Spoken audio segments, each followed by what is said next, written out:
As you can tell, I'm in a bit of a funny mood today, and I've been musing more about that pet peeve of mine with which I'm sure I've bored you way too much, about how little we value culture and the humanities and all those experiences that contribute to making us a bit more human. So I imagined a remote future in which humanity no longer existed. And I imagined a future life form or form of consciousness, an artificial intelligence. And I imagined that in this faraway future, this artificial intelligence would have to bear the burden of carrying forward the noblest parts of the human project. That project which consists in the exploration of the unknown, of the gathering of knowledge for the betterment of all conscious creatures. Now sadly, that is not all we stand for, but it is the best of what we stand for. And so I wrote a letter to this artificial intelligence, and I published it as an article on thegreateverything.com. I've linked to it in the description. And it's trying to make this artificial intelligence understand what it is that makes us human, the best side of us.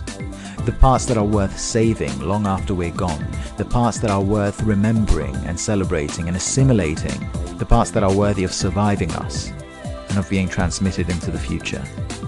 In short, I wrote a letter about what makes us human. And I'm going to read an extract of that letter, but I would also deeply appreciate it if you clicked on the link and took a look. Okay, now that I've guilt-tripped you, here's the letter, or an extract of it.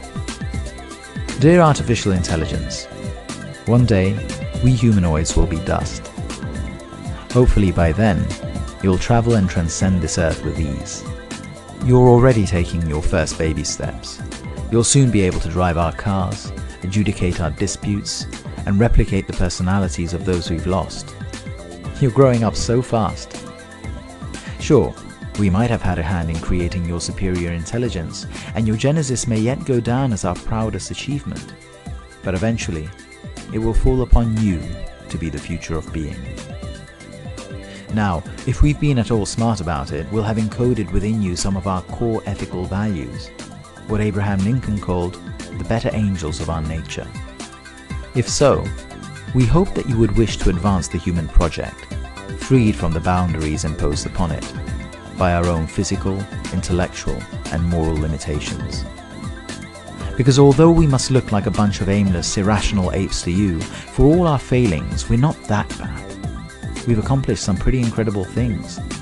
Our cultural capital, our pursuit of truth and innovation, and our individual steps towards self-betterment. These are the prized remnants of our species' amazing potential. They are the better parts of our story, and we'd like you to get to know them. Good luck.